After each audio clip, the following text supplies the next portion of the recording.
John and JerriAnn here today, and we are now on our third episode of Legacy Unscripted. Can you believe it, JerriAnn? It's wow, episode number 3. Yeah, it seems just really off the cuff, natural. We just come in, sit down, and share what God's put on our hearts. So yeah.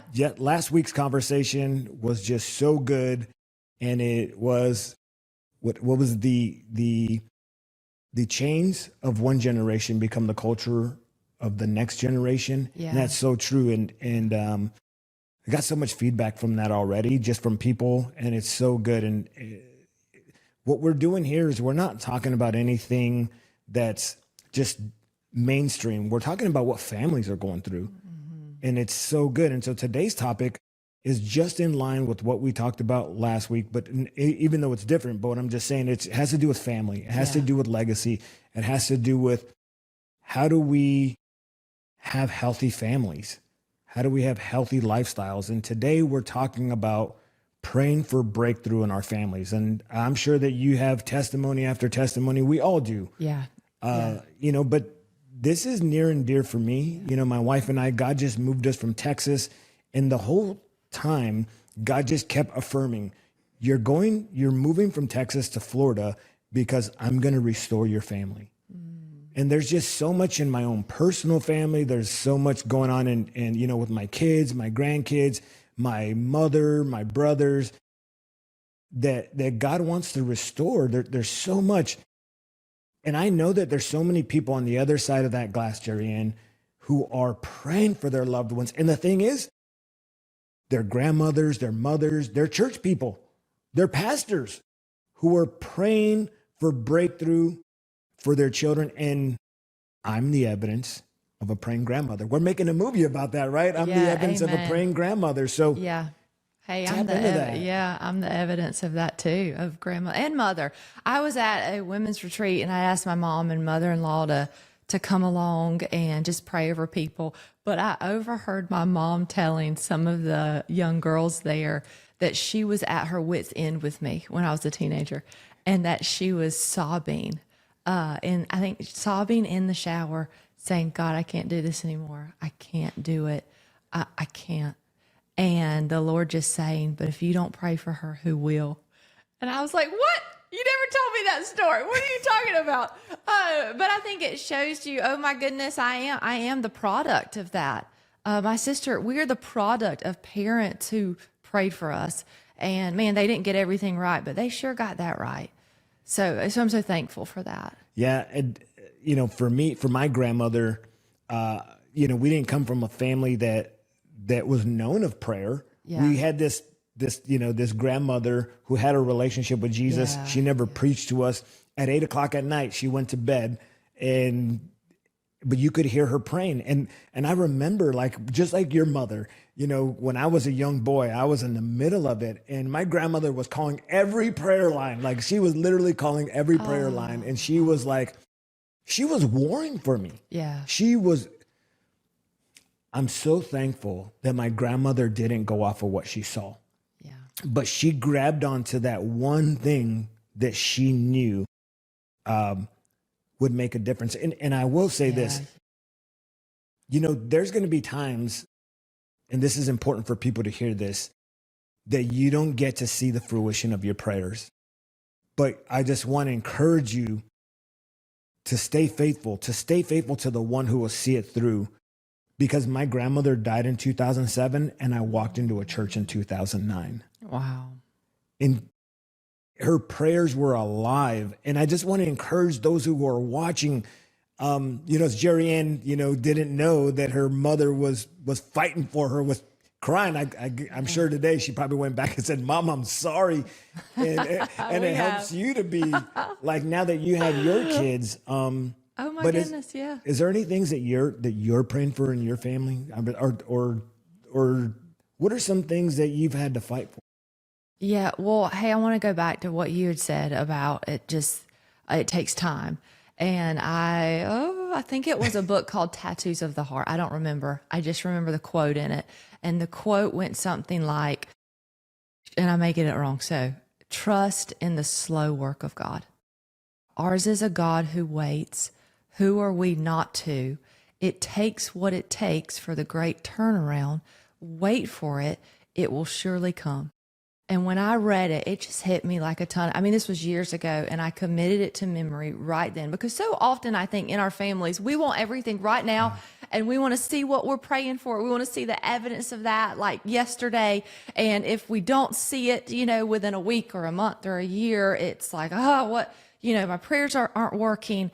But it was just such a reminder for me to trust in the slow work of God. And I think that's such a good starting place for this. There's a verse, I think it's Psalms 27, that says, I would have lost hope if I hadn't have thought I would see the goodness of God in the land of the living. But I think the verse under that says, wait on the Lord.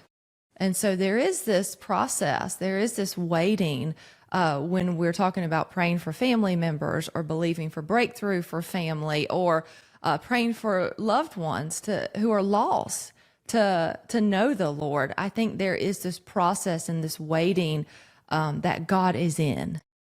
I know that's not what you asked me, but I wanted to say that part about waiting. It's so good. I mean, and also, like, the Lord gave me, I think it's James chapter 5, and there's, I don't know, towards the end of the chapter, and I don't remember the actual address, but as I was praying for my own family, my own children, yeah. And they're in there, it talks about that even the harvesters have to plant seeds, and then the rain has to come, and then it has to water, and they too have to wait. And it was just like that moment you just received. It was like God spoke to me right through that word and was like, it is going to take time. The seed is in there, and your job is to water it through prayer. Mm-hmm. And what if those people, JerriAnn, on the other side, that really that child, like my grandmother for me, was the person that was assigned to my life because of the calling that God has put on my life, the calling, the assignment that God has for us. What if that grandmother, what if that mother, that father, that uncle, that aunt is the one who's assigned to that person? Yeah. And the reason why they've been everybody hopes that their assignment from God is just like, well, I said the prayer. So, I mean, once I say the prayer, my life is just supposed to be easy. I'm not supposed to have difficult people in my life. I'm not supposed to have difficult relationships because Jesus is the Lord of my life. But all of a sudden, I got a John Arroyo in my life, and I got to pray this kid through his destiny. Mm-hmm. And what if my grandmother's whole life was assigned to see through that she would? Yeah, that's beautiful. Yeah. Yeah, I mean, I would much rather it take a day, but I think it just comes down to trust. And I think I want to trust in the Lord no matter what. And I think when we're talking about praying for loved ones and contending for breakthrough, I think it's very important. I'm always aware of my perspective. And I think that's important too, because I can't afford to have a thought about somebody that God doesn't have. And sometimes, especially when it comes to family, we see the worst. And so I have to continually remind myself, hey, they're one encounter away. They're one encounter away. And when we do that, it gets our hopes up. Yeah. Right? Because that's where God is. So I think it's important too, if anyone's watching and you are believing for a breakthrough, if you have a son or daughter that's far from God, one of the things that you can do in the waiting, that you can do while you're praying is make sure your perspective is aligned with heaven. Because I think that's critical, even in how we pray for people. Does that make sense, John? Yeah, no. I think one of the podcasts that you and I were going to talk about, and we probably still will, is, and you wrote the book, Heaven in My Home. So you're like the subject matter expert in this area, which is why I'm always referring back to you. But our words. Yeah, yeah. So like, yeah, because I had heard a pastor say one time, whenever you accuse someone, you partner with the accuser. And it was just like, I don't want to do that. And so that's why Matt and I modeled that in our home. Hey, we speak life. They're not going to hear us call anyone names or talk bad about someone in front of them, or we're going to say what God is saying. And I think that's crucial to remember when you're praying for a loved one that's far from God, when you're praying for breakthrough for a family member, when you're praying for healing for a family member, when things look hopeless.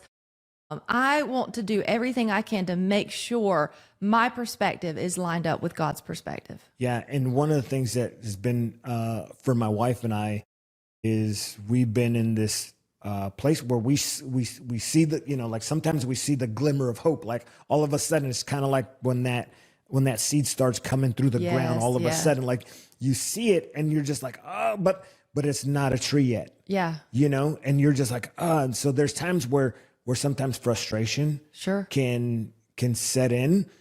And it's in those moments that I have to remember, and I'm just speaking to myself. I mean, I don't know what you're going through, but there's times when I have to make sure that out of my mouth doesn't come my emotions or my feelings. My feelings don't dictate what God says about my son, about my wife, about my daughter. I have to speak what God says about them. And that's really important because I think the Bible's really clear. It says, don't bless and curse out of the same mouth, but we do it all the time. And then we wonder why we don't see the breakthrough, because in one moment we're on Sunday mornings, we're at the altars crying out for our family members and we're calling the prayer lines. And then in the next, we get a phone call from that loved one and they frustrate us. And then then we just vomit. Yeah. Like, you're an idiot. You need Jesus. So it's those moments where it takes a bit of maturity on my end to not be the other person, who the unsaved guy, the guy who I once was. I think that's a lot of retraining too. Like when you said you'll see a glimmer of hope, man, I would, cause I'm very much in the practical too. So God, how can I steward this? How can I retrain my brain? I'm always talking about that, but man, I'd get a book and I'd put glimmer of hopes and I would write those little things down and I would celebrate them and I would thank the Lord for them. And I would thank the Lord that so-and-so, called somebody for prayer and they shared it with us. And now we're going to celebrate that. God, would you just stir that up even more within them, that they would hunger and thirst after righteousness? And so that's kind of how I'm thinking about it. Like I'm recording those moments down so I can steward them really well. That is, and you talked about that just recently in one of the other shows where you talked about celebrating the victories. Yeah. And I've never even thought about that. Can you imagine if that thing that your child did, that thing that your husband or your wife did, that you so celebrated, if you were actually to write it down? That, I mean, right now, what you just said, and that's life-changing for me because it's the thing that my wife and I are walking through. It's not easy. And it's so easy for me to respond to the past. But instead, I can have a book, I can have these things and partner with the Lord and celebrate. And honestly, if I was to speak to my loved ones and say, man, I just want to tell you, like, I just celebrated this in your life. I just celebrated this. Mm-hmm. They would see it. Mm-hmm. They would know it. And they wouldn't see themselves, because sometimes I think that a lot of people who need the breakthrough, they're so used to being seen as the other person. It's almost like that's a default setting. Mm-hmm. And it's like, well, this is who I've always been. So, I mean, you're not going to be upset because this is who I've always been. But when they start to have somebody, like when I was a young kid, I had one teacher when I was in junior high that saw something good in me, and he called it out. Every other teacher out of my junior year, I don't know, they were just teachers, and I was just the kid that was always falling behind. But this one teacher put me up front, and he made sure that he called out the best in me. And that was a thing that, like, I mean, I went on to idolize that dude. Yeah. Because he wasn't partnering with the things that I was partnering with. he actually began to call out. So can you imagine if we were to take that book, like you just said, and just start reminding them of who they really are and the goodness of the things that we're seeing in them? Yeah. Man, that would start to change their frame of mind. Yeah, and I think it changes our perspective too, because I'm always making sure, hey, my perspective's aligning with God. And so Matt and I have books too. He was just talking the other day. He needs to start this again of just wins, of things that God did in business, where we can look back and see his track record. His plan for me is good. He's the God of breakthrough. He comes through again and again and again. And oh, look at that! Look at what he did last year. And so it's because it's so easy to see what you say. It's so easy to look around you and to say, oh, this is really bad. Oh, this looks bad. Oh, this is going to hell. This is terrible. This is crazy. It doesn't take any wisdom to see the bad. Anybody can do that. But to get heaven's perspective and God's perspective, and what is God saying about that family member? What is God saying about my marriage? What is God saying about my business? Man, that takes a new perspective. Man, that is so good, because again, it's so easy, especially in this culture, to go back and to turn on the TV and then just to listen to these talking heads, and they just vomit in your living room. Yeah. Right. So you just got a 70-inch dumpster and they're dropping it off in your living room. Mm-hmm. And then that just becomes your filter. And then everything else you just see out of this perspective of speculation, everything is just like, and so what happens is, if we're not careful, if we don't shut off those portals, as Pastor Troy says, if we don't shut off those portals, then they begin to affect us. And then we begin to look out of that lens towards our family, towards our finances, towards our businesses. And we forget to trust the Lord. And the Lord is, in the Old Testament, is always telling them, hey, put these monuments up. Tell your children, tell them about the things that I did. Remind them.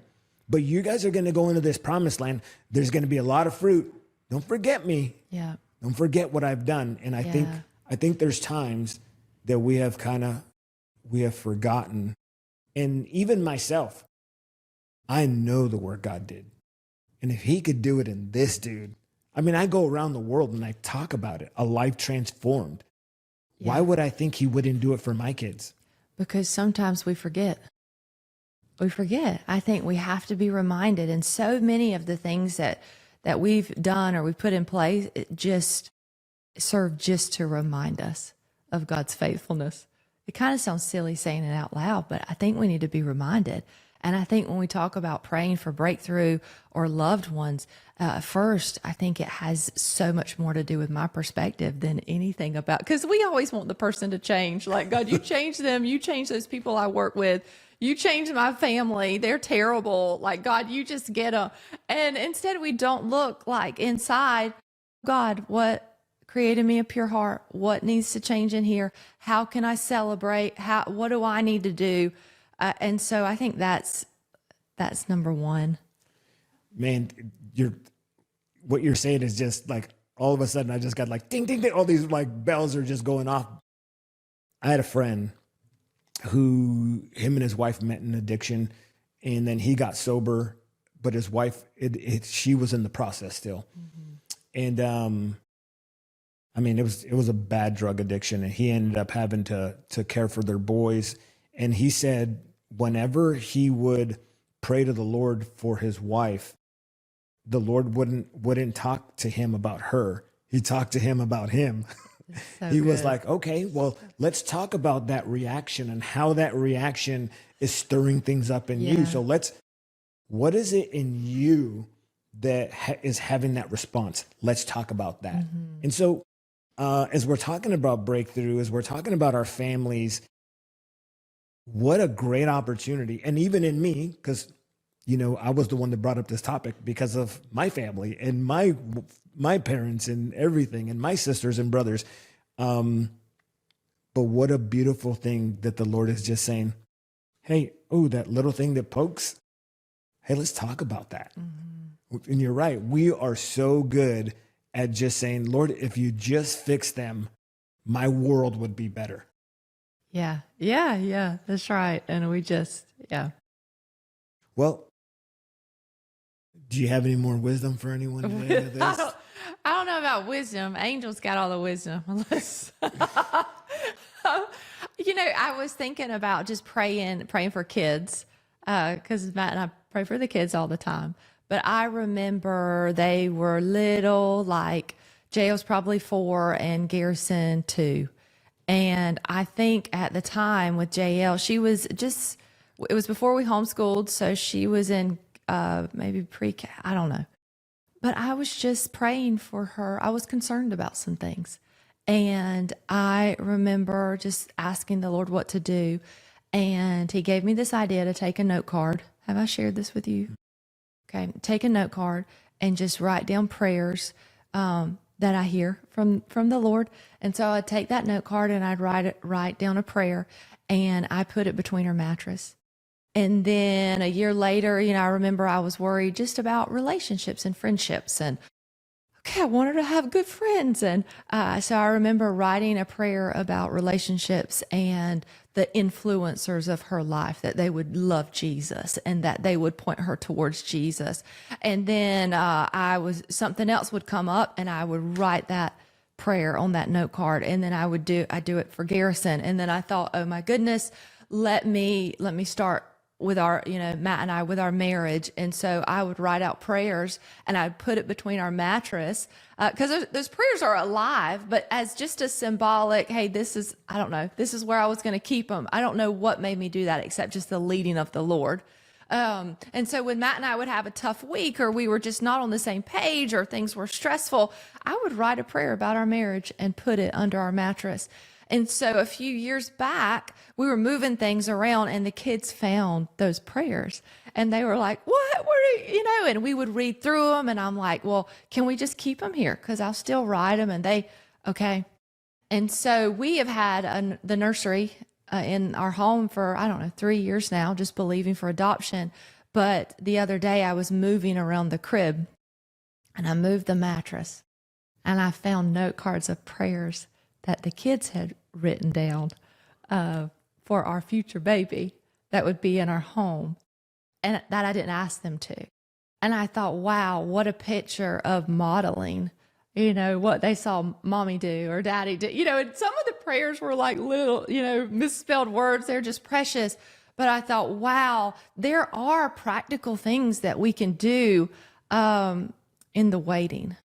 And that was just such a beautiful picture to me of the kids picking up what we were doing and then running with it. Yeah. I'm just floored, man. I'm just so blown away.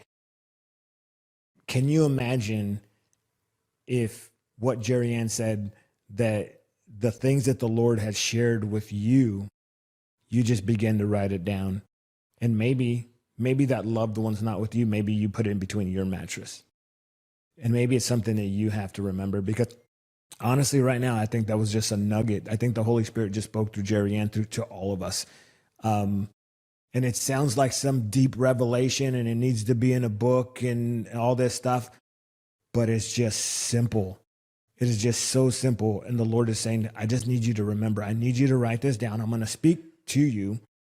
Write this down and put it away. And then eventually your own children will start doing and seeing the things that you're doing. And so, friends, maybe you're struggling. Maybe you have that loved one. How about you write down what the Lord is saying about them, and then you do something with that, and you ask Him where He wants you to put it. JerriAnn, why don't you close us out? Yeah. I think it's Psalms 138:8, and it says, God will perfect that which concerns me. And I think it's just a good reminder today for anyone listening that He's not done until it's good. I think that's a song lyric. He's not done until it's good. And so the things that you are praying for, the things that you are believing for, allow God to speak to those areas and those situations, and show you what to pray for, and show you too if there's any place in your perspective or heart that is off or not aligned with His word. And God is so good, and He's so gracious, and He's so faithful He hears you. He hears our prayers, and they're not going to return void. It says his word does not return void, but that it accomplishes what it's set out to accomplish. So we bless you. We bless your family.